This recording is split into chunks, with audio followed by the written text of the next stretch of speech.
Salut à tous, je suis ravi de vous retrouver aujourd'hui pour une nouvelle vidéo. J'ai souhaité aujourd'hui vous parler du karma familial. Le karma est un sujet complexe, je trouve, à définir et à comprendre. Et je vais vous donner une petite définition du karma, une petite définition du karma familial.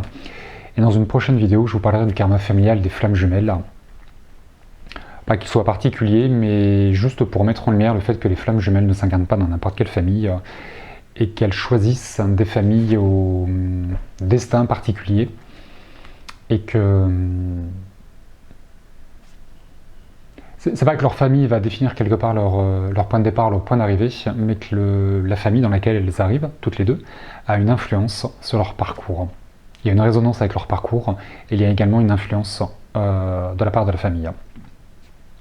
Qu'est-ce que le karma? Pour commencer, le karma est la somme de vos actions passées. C'est un lien de causalité qui fait que tout ce que vous faites a une interaction sur votre futur, sur vous, sur votre futur, mais également sur vos proches. Il est intéressant de faire des choix en conscience et de prendre dès aujourd'hui en considération que tout ce que vous avez vécu dans votre passé va influencer votre avenir. Ça indique qui vous êtes quelque part, par les aptitudes, par les capacités, par les prises de décision, mais ça va également influencer votre avenir et ça a également un impact par effet ricochet sur votre entourage. On a un karma planétaire. Il y a 5 ou 5 000 ans, je ne sais plus, les Atlantes une ancienne civilisation atlante, a perdu pied, on va dire, et a connu un destin tragique. L'ego des Atlantes a fait qu'ils n'ont pas su réagir quand il le fallait, et du coup leur civilisation a été détruite. Et aujourd'hui, nous portons, d'un point de vue planétaire, le karma des Atlantes, et ce que nous vivons aujourd'hui, et plus particulièrement depuis 2012, dans cette ascension planétaire. Ça fait référence au karma des Atlantes. La civilisation atlante s'est perdue, elle n'a pas su réagir. Nous devons inverser la vapeur. Et nous, humains que nous sommes, la 6e race que nous sommes, devons réagir pour inverser le karma des Atlantes. Donc la planète Terre a un karma particulier.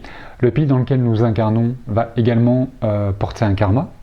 La France a un karma, de révolutionnaire, de coupeur de tête, de gréviste. C'est la France. La France qui a été envahie. La France qui était également une terre d'accueil. Voilà, il y a un karma particulier qui va être différent de la Pologne, de l'Algérie, de l'Amérique du Nord, de la Chine, ou du Liban, je ne sais quoi. Donc votre âme, lorsqu'elle s'incarne sur Terre, dans le pays qu'elle choisit, décide également d'endosser un karma planétaire de pays familial, puisque vous choisissez votre famille, vous portez l'hérédité de votre famille, des traumatismes vécus, des moments de grâce également, de bonheur que la famille a pu vivre. Il y a votre karma personnel. Et pour les flammes jumelles, il y a également un karma de jumeaux. Ce karma familial,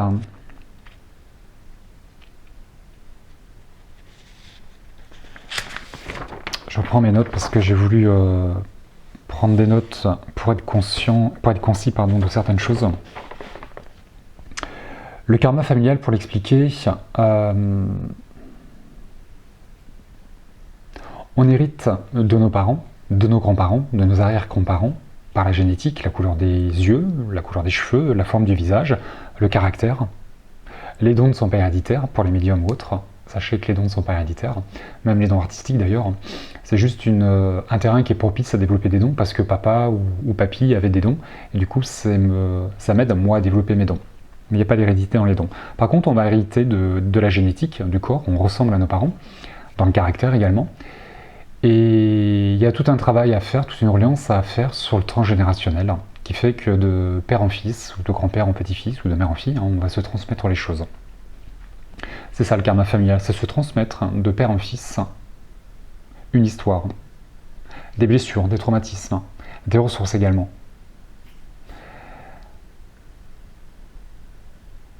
Certains appellent ça une malédiction.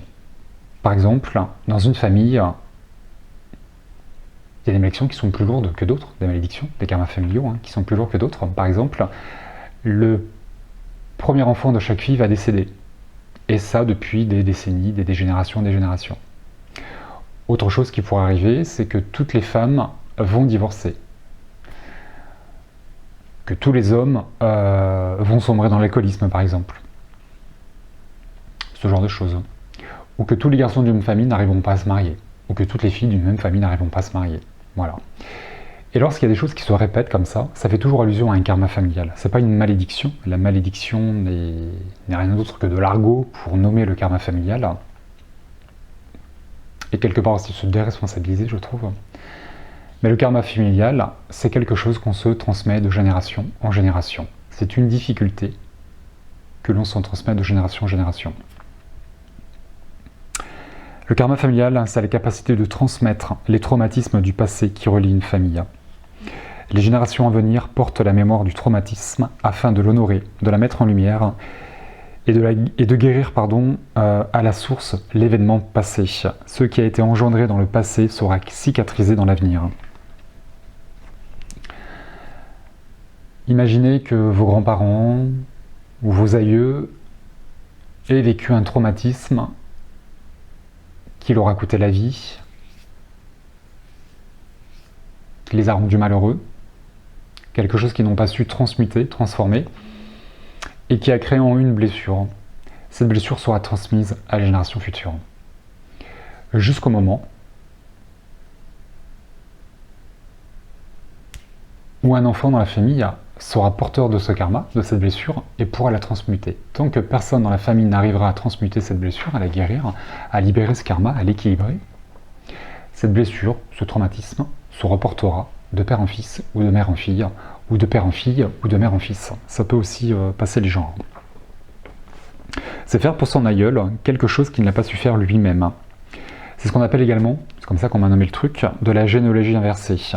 Nos grands-parents nous ont transmis les choses, nos parents nous ont transmis les choses, et bien là c'est les enfants ou les petits-enfants qui vont transmettre à leurs aïeux quelque chose. On me transmet la blessure, je transmets la guérison. Il n'y a pas de mauvais karma. Il n'y a que des blessures à guérir. Il n'y a pas quelque chose qu'on a fait de mal dans le passé qu'on vient payer aujourd'hui. On ne paye rien, on ne rachète rien. On équilibre un karma, on le libère ou on le guérit. Mais il n'y a rien de négatif dans tout ça.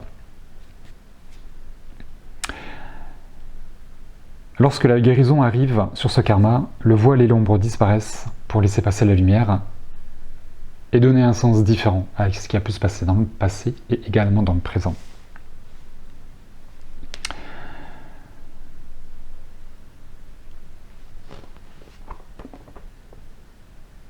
Lorsqu'il n'y a qu'un enfant dans une famille, l'enfant va porter seul le karma de la famille. Lorsqu'on est 2, 3, 4, 5, on se partage le karma en 2, 3, 4 ou 5. Donc pour les enfants uniques, c'est pas que le karma sera plus lourd à porter, peut-être que le karma de la famille d'ailleurs est plus léger, mais vous serez seul le travail, ou peut-être que vos enfants et vos petits-enfants continueront à faire ce que vous allez commencer. On peut libérer un karma sur plusieurs générations. En règle générale, d'ailleurs, on absorbe le choc. C'est-à-dire que si les grands-parents vivent un drame, les enfants vivront le drame de plein fouet et le transmettront de manière moindre à leurs enfants, aux petits-enfants des protagonistes. De génération en génération, le choc, quelque part, est absorbé et retransmis avec beaucoup moins de violence. Chaque génération peut travailler sur le karma et transmettre une dose moins forte à la descendance. Lorsque vous avez deux frangins, deux sœurs, un frère ou une sœur, peu importe là aussi les genres, dans une famille, les deux, les trois ou les quatre, portent le même karma familial, mais ne vont pas le travailler de la même manière. Le karma, c'est vous qui choisissez la famille dans laquelle vous allez vous incarner, c'est donc vous qui décidez d'endosser un karma pour le libérer, parce que vous avez les capacités et les ressources pour y faire face et pour le transmuter, partiellement ou en totalité. Donc les deux frangins, par exemple, vont se diviser le karma à deux, sachant qu'on a un père et une mère, donc à deux karmas familiaux. Et dans la généalogie, on peut remonter à plusieurs karmas. Maintenant, il y a des karmas qui ont déjà été libérés, qui ont déjà été guéris, donc on ne reçoit pas tout. Rappelez-vous qu'on nous transmet également des ressources, des bienfaits sur le karma. Il n'y a pas que les traumatismes. Mais les deux frangins vont se couper le karma en deux. Ce que l'un fait, l'autre ne le fera pas. Ils vont libérer le karma à deux.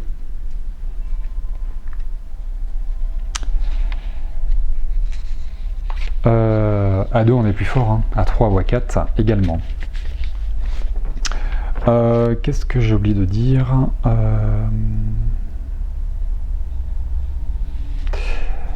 Alors, pour libérer son karma, il y a pas grand chose à faire, mais il y a beaucoup de choses à vivre. C'est pas, on peut travailler sur le transgénérationnel, sur la constellation familiale, sur la mémoire karmique, avec les archives akashiques, par les guides de lumière, peu importe dans une consultation ou dans un soin énergétique. Vous pouvez faire remonter des nœuds karmiques, des blessures karmiques, en avoir une compréhension et changer le cours des choses. On peut le faire aussi avec la reprogrammation cellulaire. C'est une technique que j'ai découverte il n'y a pas longtemps, qui vous permet de repartir dans votre passé, de voir, de visualiser une situation qui s'est mal passée et d'en changer le cours des choses. Donc il y a plusieurs techniques pour changer le karma familial, mais c'est surtout quelque chose qui est à vivre et qui se fait avec le temps. Le karma ne remonte pas parce qu'on décide qu'il remonte, c'est pas nous qui allons chercher, c'est lui qui vient à nous. Donc la première des choses à faire, c'est de prendre conscience qu'il existe un karma individuel, familial, de pays, planétaire, tous ces karmas, de se relier à ce karma et de comprendre que tout ce que nous vivons, nos vies sont suffisamment compliquées, je trouve, n'est pas uniquement lié à nous, mais peut être également lié au couple, à la famille, à toutes les personnes qui nous entourent. Donc prendre conscience du karma, c'est une approche essentielle à sa libération, et œuvrer dans ce sens pour changer ce qui est immuable. C'est immuable parce que ça s'est passé dans le passé, on ne peut pas changer le passé. Par contre, on peut informer différemment et arriver à faire quelque chose que nos aïeux n'ont pas su faire. Et comprendre différemment ce que nos aïeux n'ont pas su comprendre. La réalité se trouve transformée grâce au temps et à l'espace qui s'entremêlent, se rejoignent et se disloquent. Mes grands-parents ont vécu un traumatisme que je reçois, plus ou moins estompé par mes parents, par mes oncles, par mes tantes. J'en ai une approche différente, je le mets en lumière, je l'absorbe, je le digère, je le transmute et avec moi ça s'arrête. Mais les descendants à venir ne seront pas porteurs de ce karma. Peut-être que moi, je vais créer un nouveau karma et que je leur transmettrai. Mais chaque famille porte son karma, chaque personne porte son karma, et rappelez-vous que le karma est le somme de vos actions, passées mais également présentes. Votre présent va créer votre avenir.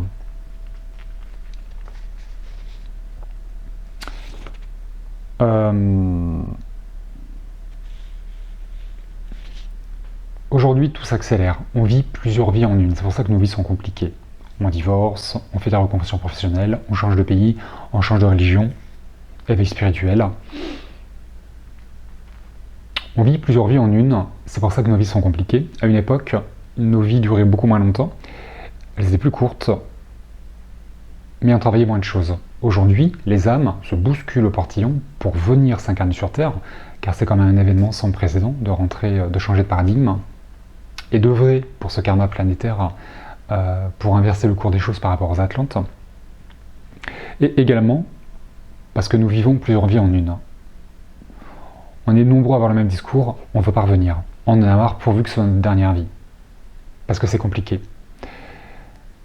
Est-ce que l'âme a le même regard que nous? Je ne sais pas. Est-ce qu'elle est si différente? Je ne sais pas non plus. Mais il est évident que l'âme a envie, pas d'aller vite, mais de faire un maximum de choses dans un minimum de temps, un peu comme nous. Donc au lieu de faire 10 vies, je viens, je meurs, je reviens, je meurs, ainsi de suite, dans la même incarnation, il va y avoir des morts symboliques, des morts de l'âme, des épurations, des dépressions, ce genre de choses qui vont venir stopper un mécanisme, une mort symbolique pour enclencher un autre. Donc on va vivre plusieurs incarnations en une. C'est pour ça que nos vies sont compliquées. Les choses s'accélèrent. Et le karma va également pas s'accélérer, mais avant ce que vous viviez dans une vie, vous reviez dans une autre pour inverser le cours des choses, pour le guérir, pour le libérer. Aujourd'hui, vous le faites dans la même vie. Si il y a 20 ans, vous avez fait une boulette, vous n'avez pas réussi à faire quelque chose, vous avez eu un geste malencontreux, il est évident que 10 ans, 5 ans, 3 ans après, ou 6 mois après, vous allez avoir l'effet boomerang qui va revenir. Le karma s'équilibre dans la même vie. Donc tout ce que vous faites aujourd'hui, si vous créez un mauvais karma, vous déséquilibrez votre karma, il y a de grandes chances que vous puissiez œuvrer dans la même incarnation. C'est pour ça que nos vies sont compliquées aujourd'hui. C'est pour ça que souvent on sort les rames pour avancer et pour comprendre ce que l'on vit. Rappelez-vous que ça n'engage pas que vous, personnellement, parfois le couple, parfois la famille. C'est une chance de porter ce karma familial, car vous allez faire pour quelqu'un qui vous est cher, quelque chose qu'il n'a pas su faire. Vous allez lui apporter la guérison, la libération, l'apaisement. C'est ça, libérer un karma. Donc effectivement, ça peut être compliqué de se dire « je fais ça pour mes aïeux parce qu'ils ne sont pas arrivés », mais c'est une chance et une bénédiction que vous allez leur offrir. Donc soyez honorés de la famille dans laquelle vous êtes, même si c'est compliqué de s'incarner dans certaines familles.